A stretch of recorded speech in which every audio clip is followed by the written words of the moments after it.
प्यारे बच्चों, इस वीक हमने कोलॉइड्स के रिगार्डिंग स्टडी किया था, उनकी क्लासिफिकेशन, प्रिपरेशन। तो अब हम इन टॉपिक्स को ब्रीफली रिवाइज करने जा रहे हैं। What is colloid? Colloid is not a substance but it is a state of substance. और हम ये कह सकते हैं, अगर आपके पास कोई मिक्सचर है, अगर उसमें सॉल्यूट पार्टिकल का साइज 1 नैनोमीटर से 1000 नैनोमीटर के बीच में हो तो उसे हम क्या कहेंगे? कोलॉइड कहेंगे। कोलॉइड के अंदर जो कंपोनेंट होते हैं वहां पर हम उसे सॉल्यूट सॉल्वेंट नहीं बोलते हैं, वहां पर हम उसे बोलते हैं डिस्पर्शन मीडियम, डिस्पर्स्ड फेज। जो डिस्पर्शन फेज है वो तो एक्चुअल में सॉल्यूट है, डिस्पर्शन मीडियम यहां पर क्या है? सॉल्वेंट। कोलॉइड को हम क्लासिफाई कैसे करते हैं? On the basis of affinity, means attraction between components. दो टाइप के हैं, लायोफिलिक एंड लायोफोबिक। फिलिक का मीनिंग होता है अट्रैक्शन, अगर कंपोनेंट के बीच में स्ट्रॉन्ग अट्रैक्शन प्रेजेंट हो तो ऐसे कोलॉइड को हम क्या कहेंगे? Lyophilic colloid. अगर कंपोनेंट्स में अट्रैक्शन प्रेजेंट नहीं है, रिपल्शन प्रेजेंट है, तो उसे हम क्या कहेंगे? Lyophobic colloid. फोबिक का मीनिंग क्या है? रिपेल। क्योंकि यहां पर अट्रैक्शन प्रेजेंट है तो ये स्टेबल नेचर का है, यहां पर अट्रैक्शन प्रेजेंट नहीं है बल्कि रिपल्शन प्रेजेंट है तो यहां पर ये अनस्टेबल है। इनको स्टेबलाइज करने के लिए हमें स्टेबलाइजिंग एजेंट की रिक्वायरमेंट होती है। जितने भी मेटल वाले कोलॉइडल सॉल्यूशन है वो लायोफोबिक है।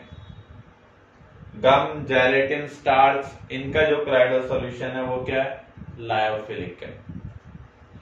मॉलिक्यूलर साइज और मॉलिक्यूलर स्ट्रक्चर के बेस पर हम कोलॉइड को डिवाइड कर सकते हैं 3 कैटेगरीज के अंदर: मल्टी मॉलिक्यूलर, मैक्रोमोलिक्यूलर, एसोसिएटेड कोलॉइड। जिस सब्सटेंस का हम कोलॉइडल सॉल्यूशन बना रहे हैं, अगर उसके पार्टिकल कोलॉइडल रेंज में नहीं है, यहां पर मल्टीपल पार्टिकल कंबाइन होकर कोलॉइडल पार्टिकल बनाएंगे। क्योंकि कोलॉइड का एक particle multiple molecule of substance से बना हुआ है, इसलिए हम इसे क्या बोल रहे हैं? Multi molecular colloid. गोल्ड का कोलॉइडल सॉल्यूशन, सल्फर का colloidal solution multi molecular colloid है। मैक्रो का मीनिंग है बिग, यहां पर सब्सटेंस के पार्टिकल इतने बड़े हैं कि वो खुद ही कोलॉइडल रेंज में है, पार्टिकल्स को कंबाइन होने की जरूरत नहीं है, इसलिए ऐसे कोलॉइड को हम क्या कहेंगे? मैक्रोमोलिक्यूलर कोलॉइड। कोई भी बायोमोलिक्यूल, जो बड़े साइज के मॉलिक्यूल होते हैं, या पॉलीमर के मॉलिक्यूल, उनके जो कोलॉइडल सॉल्यूशन होंगे वो क्या होंगे? मैक्रोमोलिक्यूलर कोलॉइड। एसोसिएटेड कोलॉइड्स क्या है? ये सब्सटेंस लो कंसंट्रेशन के ऊपर तो ट्रू सॉल्यूशन की तरह बिहेव करते हैं, लेकिन हाई कंसंट्रेशन पर बहुत सारे पार्टिकल वंडरवाल फोर्सेस के थ्रू कंबाइन होकर, एसोसिएट होकर कोलॉइड पार्टिकल बना रहे हैं, माइसेल बना रहे हैं, तो ऐसे कोलॉइड को हम क्या कहेंगे? Associated colloids. सोप और डिटर्जेंट एसोसिएटेड कोलॉइड के एग्जांपल है। लायोफिलिक कोलॉइड को प्रिपेयर करने के लिए हमें कंपोनेंट को जस्ट मिक्स करना होता है, वहां पर कंपोनेंट में अट्रैक्शन प्रेजेंट है, वो इमीडिएटली प्रिपेयर हो जाते हैं। लायोफोबिक को प्रिपेयर करने के लिए हमें स्पेशल मेथड की रिक्वायरमेंट होती है। तो यहां पर हम 2 टेक्निक यूज करते हैं, डिस्पर्शन एंड कंडेंसेशन। डिस्पर्स का मीनिंग होता है फैला देना।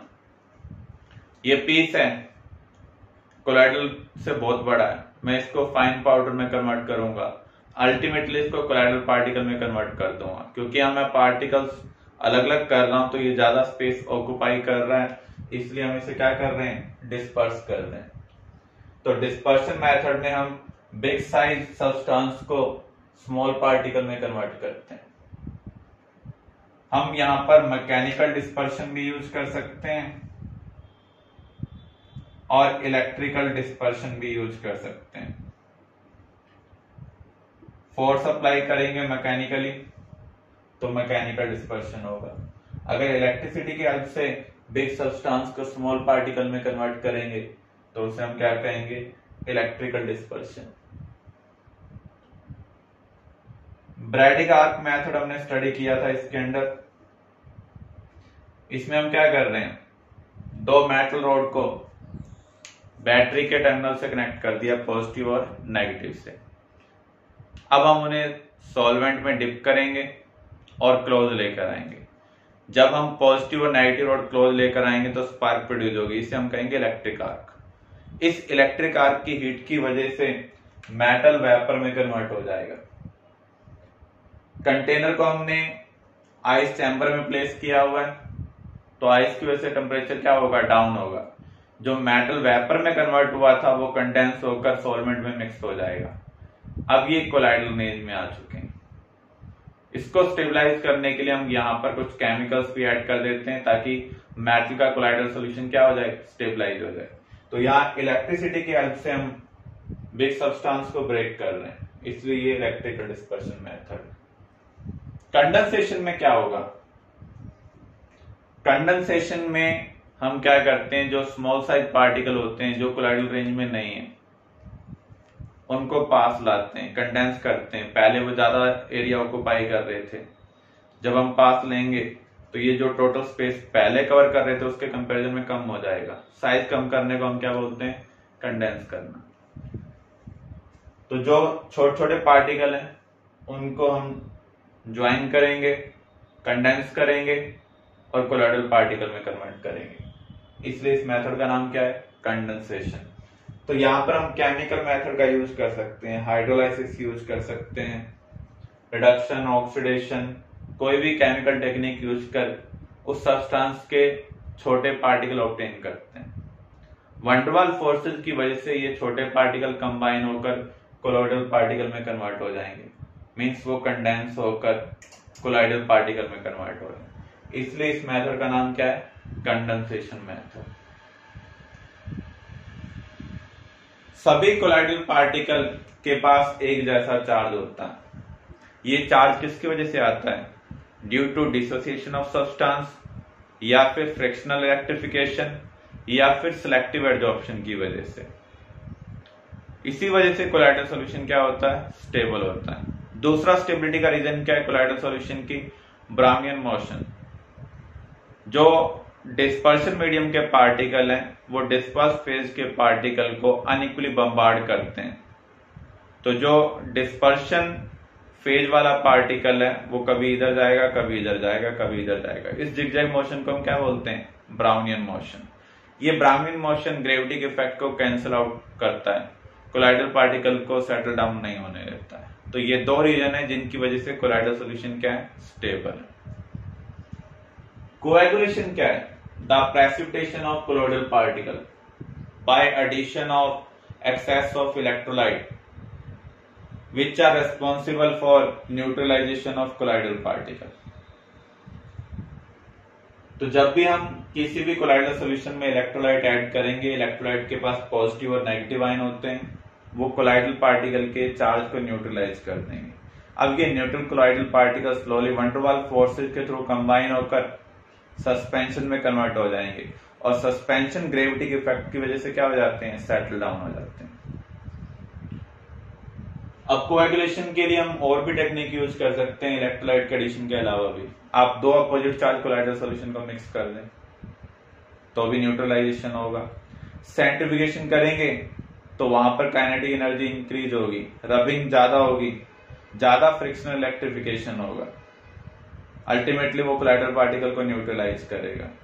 हम बॉयल करते हैं तब भी काइनेटिक एनर्जी इंक्रीज होती है, फ्रिक्शनल इलेक्ट्रिफिकेशन होता है, कोलाइडल पार्टिकल न्यूट्रल हो जाते हैं, और neutral colloidal particle ultimately combine होकर किसमें कन्वर्ट होंगे, सस्पेंशन में कन्वर्ट होंगे। कोएगुलेशन वैल्यू का मीनिंग क्या है, हमारे पास बहुत सारे टाइप के इलेक्ट्रोलाइट हैं जो कोलाइडल पार्टिकल को न्यूट्रलाइज कर सकते हैं। कौन सा इलेक्ट्रोलाइट कितना इजिली ये काम कर सकता है उसके कंपैरिजन के लिए हम यहाँ पर एक टर्म यूज कर रहे हैं, कोएगुलेशन वैल्यू और फ्लोकुलेशन वैल्यू।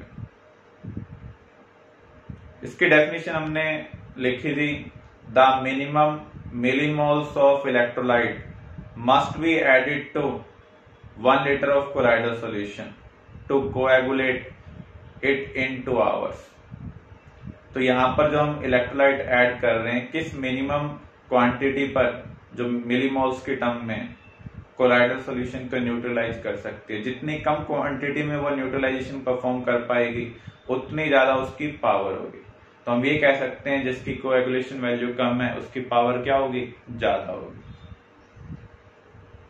इसके लिए हमने एक रूल भी स्टडी किया था, हार्डिश रूल लॉ।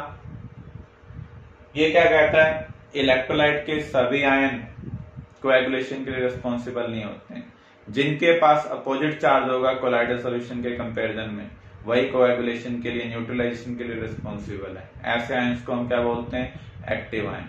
जितना ज्यादा चार्ज होगा एक्टिव आयन पर, जितनी ज्यादा उनकी वैलेंसी होगी उतनी ज्यादा उनकी कोएगुलेशन पावर होगी।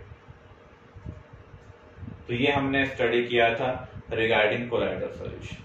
क्लियर।